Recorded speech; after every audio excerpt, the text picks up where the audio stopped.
Like the lotto, too much time about to pull back out your condo. Sunshine, sweet fit, chillin', that's the motto. Do we really wanna take it there? Girl, it's been too long. Clock done fell off the wall. Been out here writing songs. Where the hell did the time go? Take on my passions with pain, but would you do the same? I'm going so insane, thinking about where you and I go. 3 years seems like forever when you sit and think about it. I put my heart out on my sleeve, but I can't live without it. Baby, we can't keep melting like gelato. Too much time about to pull back out your condo. Sunshine's made fit, chillin', that's the motto. Do we really wanna take it there? I scream, you scream, we can never play it fair. Thought you're on my team, don't you ever dare bench me, cause you know I'm your favorite player. If you wanna, we can take it there. Summer nights, you're my favorite girl. We can face the world, we'll stay up until the sunrise. Sometimes you get angrier, things get dangerous. Can't get up and get on my ride. 3 years seems like forever when you sit and think about it. I put my heart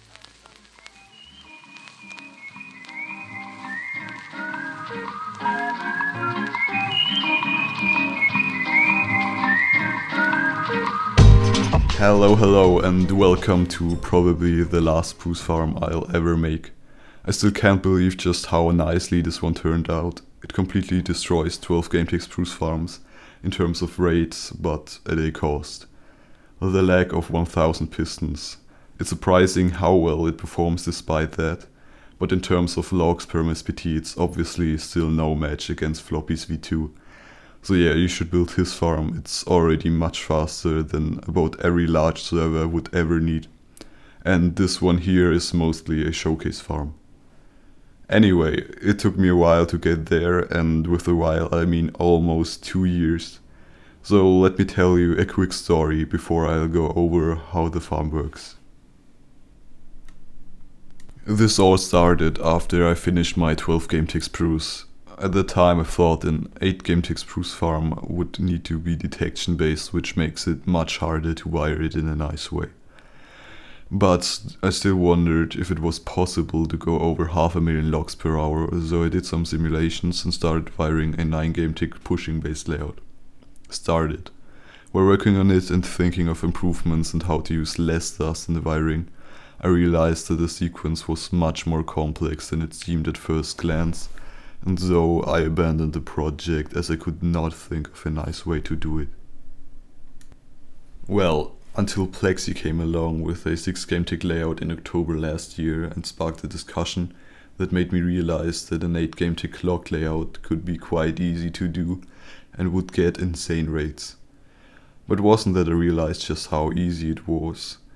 Until a Galaxy asked me for help with a Spruce bottom and we started joking about making an 8 GameTech bottom to make an even faster farm. I ended up quickly wiring the first prototype of the core over Christmas, and the hardest part was making the parts not stick together. Since then it's been an on and off, but now it's finally finished.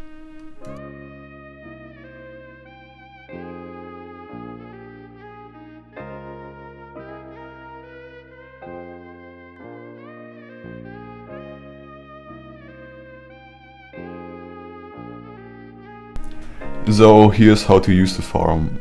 You just flick that lever and then you can use the trapdoor to get inside the farm through that tunnel, and here you can mount the pig, and then you can just place these 2 saplings, aim here and do /player, then your name, in my case Lintex, use interval 1. Then, yeah, well, your frames drop massively. Bruh. But as you can see in the corner, the game is still about fine. So yeah, and then you can just stop whenever you want.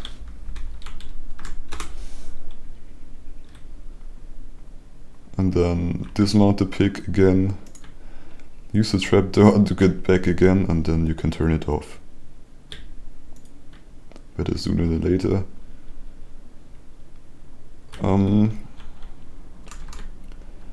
If you want to use that farm with a bot, you have to spawn it so it looks at the pig, or make it look at the pig.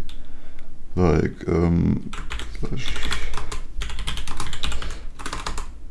then make it use wont so it mounts the pig. It doesn't work with mount for whatever reason, because I think it's because pigs need saddles so you can mount them. And then just this bot already has saplings. You can give it to the bot if you are in survival. Then look at and just aim here and use these coordinates, and then you can make it use interval 1 and just place these saplings. The farm doesn't break if you turn it on, even if the player is already placing saplings, even if a tree is here. But you just maybe want a roof in survival because you don't want the player to suffocate because the trees grows due to random ticks or such. Then yeah, you can just turn it on again and it starts growing trees. If you use a bot, you can also just turn it off again with the lever and have the bot here. Some logs remain in the farm, but it's not a problem. As you can see, if we just start it again, it does not break.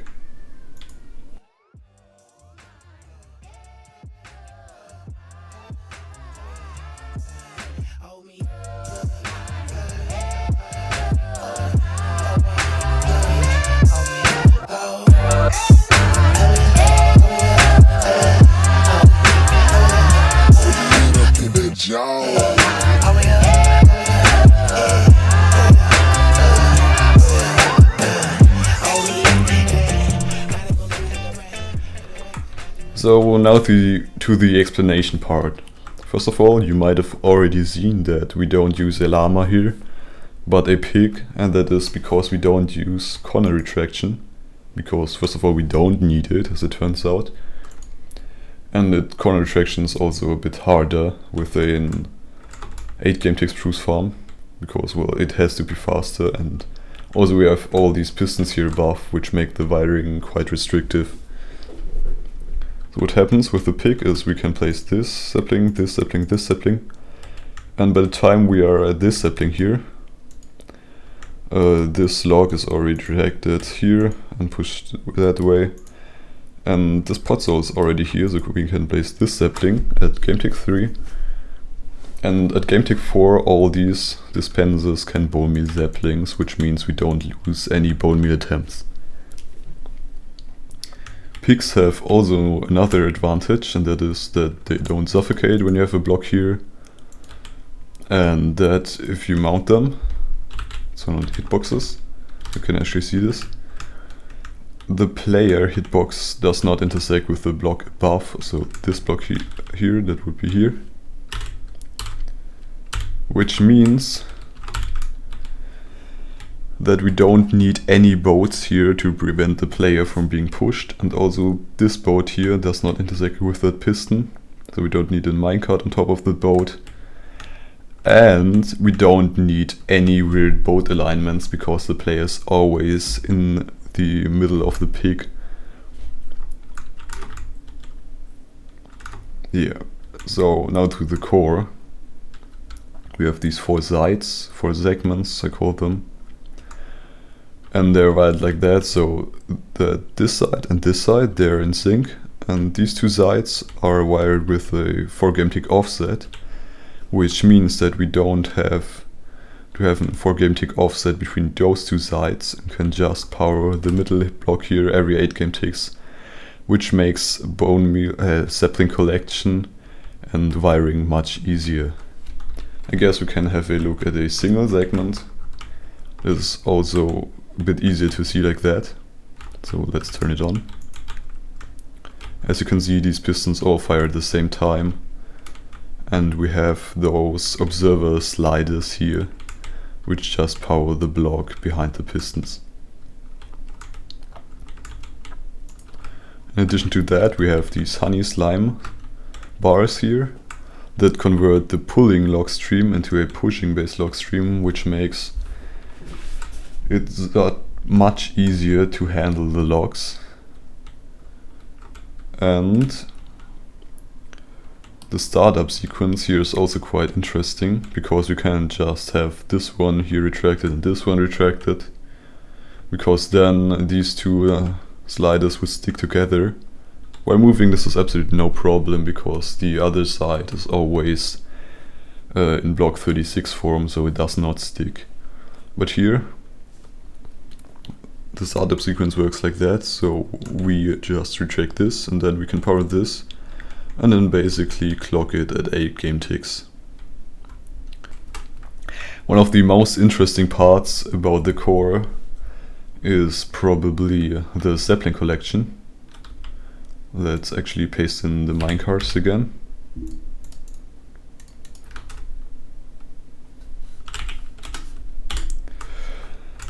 So we have all these minecarts here that collect about 2/3 of all the saplings and sticks, which end up in the wiring mostly. These hoppers here below collect very little compared to these.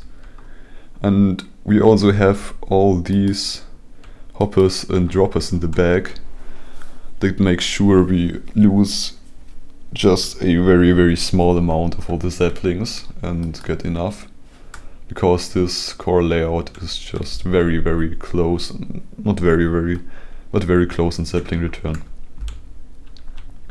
And the nice thing is that all these droppers here are getting powered by the wiring that is already there for the pistons, so it's not that much laggier to have them. Down here all the sticks are filtered out here and then getting burned with the soul fire, so no logs or leaves are burning, and then transported to these droppers, which then always drop exactly 4 saplings for each tree that is detected. So the player can basically plant without ever losing a sapling. So that's it for this video. I hope you enjoyed it. I don't think I will ever make another spruce farm.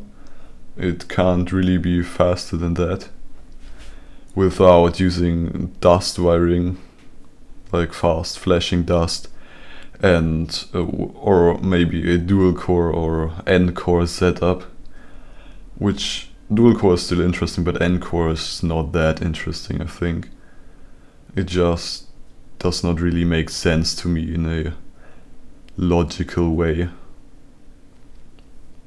So yeah, I hope you enjoyed it. All the links in the world download are in the description, and bye bye.